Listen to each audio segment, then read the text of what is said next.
Hello friends, मैं गौरव आप सभी का फिर एक बार स्वागत करता हूं हमारे प्यारे यूट्यूब चैनल ट्रू गार्डनिंग में। आज की इस वीडियो में मैं आप सभी को बताने वाला हूं कैसे आप घर पर ही कैलेंडुला फ्लावरिंग प्लांट्स को ग्रो कर सकते हैं, वो भी उसके सीड से यानी कि उसके बीज से, जो कि हमारे विंटर सीजन यानी कि सर्दियों के मौसम का one of the best flowering plant होता है। आज की इस वीडियो में मैं आप सभी के साथ कंप्लीट प्रोसेस शेयर करने वाला हूँ कैसे आप इस प्लांट को घर पर ग्रो कर सकते हैं, वो भी इसके सीड से और सीडलिंग से लेके पूरा फ्लावरिंग तक का process with complete care tips के साथ। तो उसके लिए इस वीडियो को आपको पूरा आखिरी तक देखना होगा। बाकी अगर आखिरी तक ये वीडियो आप सभी को इन्फॉर्मेटिव लगे तो इस वीडियो को लाइक, कमेंट, शेयर और हमारे चैनल को सब्सक्राइब करना ना भूलें, क्योंकि हमारे चैनल पर कुछ ऐसी अमेजिंग और इन्फॉर्मेटिव वीडियोस आती रहती हैं। तो चलिए हम आज का वीडियो स्टार्ट करते हैं। तो सबसे पहली बात, अगर आपको कैलेंडुला फ्लावरिंग प्लांट्स को घर पर ग्रो करना है, वो भी इनके सीड से, तो लगाने के लिए जो बेस्ट मंथ होता है वो रहता है अक्टूबर नवंबर, क्योंकि जो कैलेंडुला फ्लावरिंग प्लांट्स होती है विंटर सीजन के one of the best flowering plant होते हैं, इसलिए आपको इनकी सीडलिंग अक्टूबर नवंबर के मंथ में ही करना है। तो सीडलिंग करने के लिए सबसे पहले आप सभी को चाहिए पड़ेंगे कैलेंडुला के सीड्स। अब ये जो आप सभी के सामने सीड्स है, ये गुड क्वालिटी के हाइब्रिड सीड्स हैं। आपको भी ऑलवेज गुड क्वालिटी के हाइब्रिड सीड्स को ही परचेस करना है। तो इन सीड्स को लगाने के लिए सबसे पहले हम इन सीड्स को वाटर में सोक करेंगे 24 आवर्स के लिए, जिससे इन सीड्स में पानी अच्छी तरीके से सोक हो जाए। इससे क्या होता है, जो सीड्स का जर्मिनेशन रेट होता है वो भी हमें अच्छा मिलता है और फास्ट सीड्स जर्मिनेट होती हैं। और अगर वाटर की बात करें तो आप नॉर्मल टैप वाटर का भी यूज कर सकते हैं, नो इश्यू, या हल्का सा गुनगुना पानी होगा उसका भी आप यूज कर सकते हैं, आपको बेस्ट रिजल्ट देखने को मिलेंगे।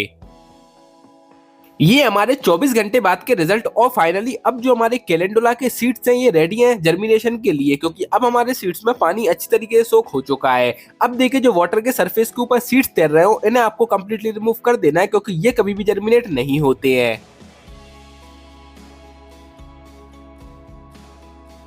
तो यहाँ पर जो कैलेंडुला के सीड्स है वो तो अब रेडी है। अब अगर इन सीड्स को ग्रो करने के लिए सॉइल मीडिया की बात करें, उसमें आपको यूज करना है 50% रहेगी कोकोपीट और 30% रहेगा इसमें बर्मी कंपोस्ट यानी कि केचुए की खाद और 20% रहेगी इसमें नॉर्मल गार्डन सॉइल। और इसके बाद आप सभी को इसमें फंगीसाइड पाउडर भी ऐड कर लेना है। अब यहाँ पर अगर आपके पास फंगीसाइड पाउडर अवेलेबल ना हो तो आप इसकी जगह टर्मरिक यानी कि हल्दी पाउडर का भी यूज कर सकते हैं, नो इशू। अब इन तीनों ही चारों इंग्रेडिएंट्स को आपको अच्छी तरीके से कर लेना है मिक्स।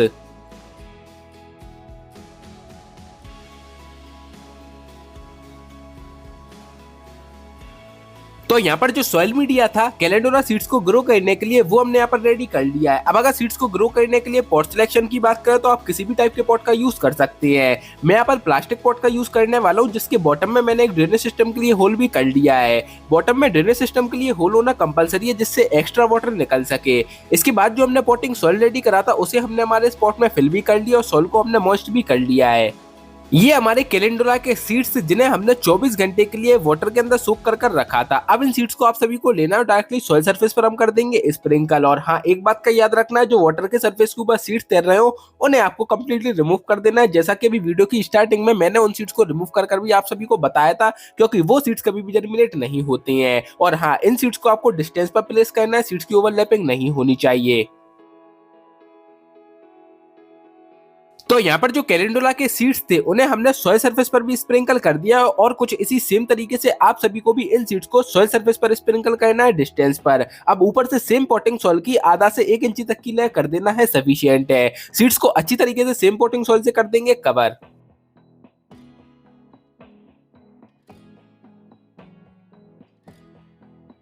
तो यहाँ पर हमने सीड्स को सेम पॉटिंग सॉइल से ऊपर से कवर भी कर दिया था और हल्के हाथों की मदद से प्रेस भी कर दिया था, जिससे जो सीड्स है वो सॉइल के कांटेक्ट में आ जाए। और उसके बाद हमने इसकी वाटरिंग भी कर दी है। इसके बाद आप सभी को लेना है कुछ इस टाइप की ट्रांसपेरेंट व्हाइट कलर की पॉलिथीन और अपने इस पॉट को अच्छी तरीके से एयर टाइट कर देना है। इससे क्या होगा, इसमें मॉइस्चर बन जाएगा, और जब एक बार इसमें मॉइस्चर अच्छी तरीके से मेंटेन हो जाएगा तो फिर जो हमारे कैलेंडुला के सीड्स हैं ये जल्दी जर्मिनेट होंगे।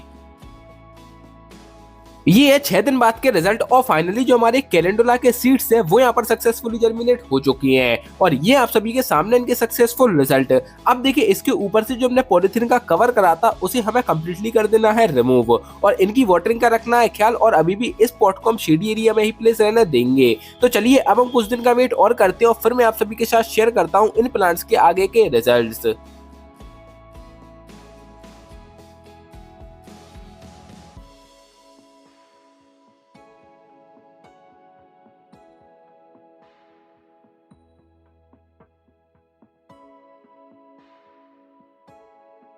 ये हमारे 40 दिन बाद के रिजल्ट और फाइनली जो हमारे कैलेंडुला फ्लावरिंग प्लांट्स हैं अब ये ट्रांसप्लांटिंग के लिए रेडी हो चुके हैं। जब इनमें 5 से 6 ट्रू लीव्स आ जाएं तो जो हमारे कैलेंडुला फ्लावरिंग प्लांट्स होते हैं ट्रांसप्लांटिंग के लिए रेडी हो जाती है। और जैसा कि आप सभी भी देख सकते हैं यहाँ पर हमारे प्लांट्स की ग्रोथ कितनी अच्छी चल रही है। तो चलिए अब इन प्लांट्स को हम बिग पॉट में करते हैं ट्रांसप्लांट और सबसे पहले देखते हैं ट्रांसप्लांटिंग के लिए इसका सॉइल प्रिपरेशन क्या रहेगा। लेकिन हाँ, इसका सॉइल मीडिया बताने से पहले मैं आप सभी को बता दूं इसी सेम तरीके से मैंने अलग पॉट में इसके और सारे प्लांट्स को लगाकर रखे थे जिनके जो रिजल्ट हैं आप सभी के सामने ये हैं। तो इनमें से भी मैं कुछ प्लांट्स को सिलेक्ट करूंगा और उन्हें भी हम ट्रांसप्लांट करेंगे।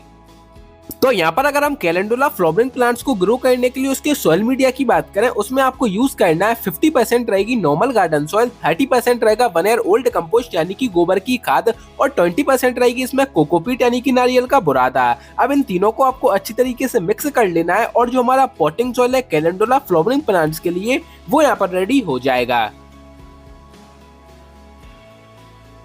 तो यहाँ पर जो पॉटिंग सॉइल यानी कि सॉइल मीडिया था कैलेंडुला फ्लावरिंग प्लांट्स को ग्रो करने के लिए वो हमने यहाँ पर रेडी कर लिया है। अब अगर प्लांट्स को ट्रांसप्लांट करने के लिए उसके पॉट सिलेक्शन की बात करें तो आप इन प्लांट्स को मीडियम साइज के पॉट्स में भी ग्रो कर सकते हैं या जो लार्ज साइज के पॉट्स या कंटेनर्स होते हैं उनमें भी आप इन प्लांट्स को ग्रो कर सकते हैं। आपको इनके बेस्ट रिजल्ट देखने को मिलेंगे। मैं यहाँ पर ये जो मीडियम साइज की फूड क्रेट आती है इसका यूज करने वाला हूँ और इसमें मैं आराम से इसके 5 से 6 प्लांट्स को लगा सकता हूँ और मेरे को इनके बेस्ट रिजल्ट देखने को मिलेंगे। अगर आप मीडियम साइज के पॉट्स में इन प्लांट्स को ग्रो कर रहे हैं तो एक पॉट में आप 2 प्लांट्स को उसके ग्रो कर सकते हैं। इसके बाद ये हमारे कैलेंडुला के प्लांट्स जिन्हें हमने इनके सीड से ग्रो करा था। आप सिंपली किसी भी टूल की मदद से इन प्लांट्स को आपको निकालना, रूट बॉल के साथ आप इन प्लांट्स को निकालेंगे, इनकी रूट से डैमेज नहीं होनी चाहिए। तो यहाँ पर हमने कुछ कैलेंडुला प्लांट्स को निकाल लिया है और जैसा कि आप सभी देख सकते हैं हमारे प्लांट्स की ग्रोथ कितनी अच्छी चल रही है और साथ ही साथ इन प्लांट्स की जो रूट्स है वो भी कितनी अच्छी तरीके से बन चुकी है। अब इसी सेम तरीके से पहले मैं इनके और प्लांट्स को निकाल लेता हूँ और सेपरेट कर लेता हूँ। तो यहाँ पर जो हमारे कैलेंडुला के प्लांट्स थे उन्हें मैंने यहाँ पर निकाल दिया और अलग अलग डिस्ट्रीब्यूट भी कर लिया है। इसके बाद ये हमारा पहला कैलेंडुला का प्लांट। अब जैसा कि आप सभी देख सकते हैं हमारे प्लांट की ग्रोथ भी कितनी अच्छी तरीके से चल रही है और इनकी जो रूट्स है वो भी कितनी अच्छी तरीके से बन चुकी है। अब इसका जो रूटिंग वाला सेक्शन है इसी को अकेले आपको सॉइल के अंदर दबाना है। जहां से इसकी न्यू लीव्स आ रही है इस वाले पोर्शन को आपको सॉइल के ऊपर ही रखना है, क्योंकि अगर उस वाले पार्ट को भी आप सॉइल के अंदर दबा देंगे तो चांसेस है कि जो आपका प्लांट है वो गल जाए और फिर वो फर्दर ग्रोथ ना कर पाए। तो सिर्फ इसका जो रूटिंग वाला पार्ट है वही आपको सॉइल के अंदर दबाना है।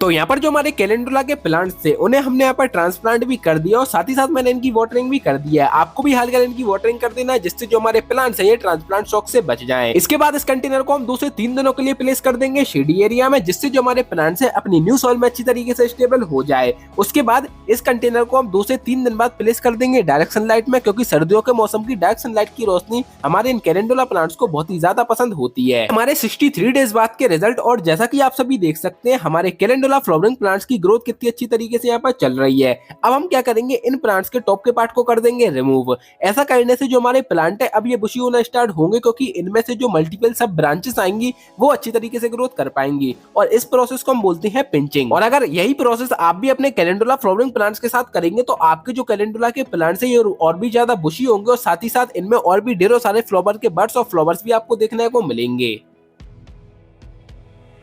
ये है 73 डेज बाद के रिजल्ट और अब हम अपने प्लांट्स में ऐड करेंगे फर्टिलाइजर, जिससे हमारे प्लांट्स को भरपूर मात्रा में न्यूट्रिएंट्स मिल पाए, क्योंकि जब हमारे प्लांट्स को भरपूर मात्रा में न्यूट्रिएंट्स मिलेंगे तभी जाकर एट द एंड हमें हमारे प्लांट से रिजल्ट यानी कि फ्लावरिंग भी अच्छी और हैवी क्वांटिटी में देखने को मिलेगी। तो यहाँ पर आज हम अपने प्लांट्स में ऐड करने वाले 100% ऑर्गेनिक फर्टिलाइजर, जो की है गोबर की खाद। आप चाहे तो इसकी जगह वर्मी कंपोस्ट का भी यूज कर सकते हैं और अगर आप सभी के पास ऑर्गेनिक फर्टिलाइजर अवेलेबल ना हो तो आप इसकी जगह डीएपी डायमोनियम फॉस्फेट का भी यूज कर सकते हैं। अब बात आती है कि डीएपी को आप सभी को ऐड कैसे करना है, तो मैंने बहुत सारी अपनी प्रीवियस वीडियोस में आप सभी को बताया है, तो वो वाली वीडियोस को जाकर आप वॉच कर सकते हैं। और हाँ, फर्टिलाइजर को ऐड करने के बाद हल्का आप प्लांट्स की कर देंगे वाटरिंग। अब इसी सेम तरीके से आपको हर 20 से 25 दिनों में अपने प्लांट्स में फर्टिलाइजर को ऐड करते रहना है, जिससे आपके प्लांट्स को भरपूर मात्रा में न्यूट्रिएंट्स मिल पाए।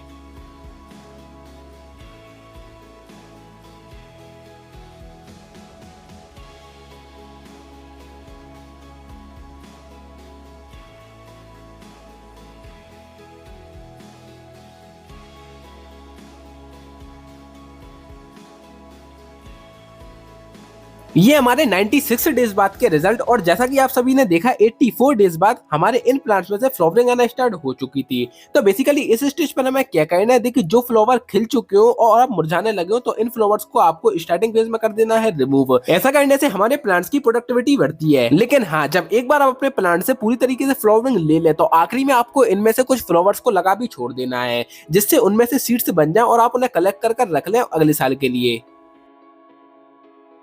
ये हमारे 99 डेज बाद के रिजल्ट, और जैसा कि आप सभी देख सकते हैं हमारे प्लांट्स के फाइनल रिजल्ट और कितने ही सक्सेसफुल हमें यहाँ पर इसके रिजल्ट मिले हुए हैं। हमने इसके मिक्स वैरायटी के सीड्स को ग्रो करा था, तो हमें इनके जो रिजल्ट है वो भी मिक्स कलर के मिले हुए हैं। यहाँ पर हमें इसका येलो कलर का फ्लावर भी मिला है, ऑरेंज कलर का फ्लावर भी मिला है और शेडेड कलर के फ्लावर्स भी मिले हुए हैं। तो अगर आज की इस वीडियो में जो कंप्लीट प्रोसेस मैंने आप सभी के साथ शेयर करा हुआ है, अगर उसी सेम प्रोसेस को फॉलो कर आप भी अपने घरों में कैलेंडुला फ्लावरिंग प्लांट्स को ग्रो करेंगे उनके सीड से, तो आप सभी को भी कुछ ऐसे इनके सक्सेसफुल रिजल्ट देखने को मिलेंगे। बाकी आज की ये वीडियो आप सभी को कैसी लगी तो नीचे कमेंट बॉक्स में कमेंट कर जरूर बताइएगा। तो उम्मीद है फ्रेंड्स आप सभी को ये वीडियो पसंद आई होगी। So thank you friends to see my YouTube channel True Gardening. अगर आप सभी को ये वीडियो पसंद आई हो और इन्फॉर्मेटिव लगी हो तो इस वीडियो को लाइक, कमेंट, शेयर और हमारे चैनल को सब्सक्राइब करना ना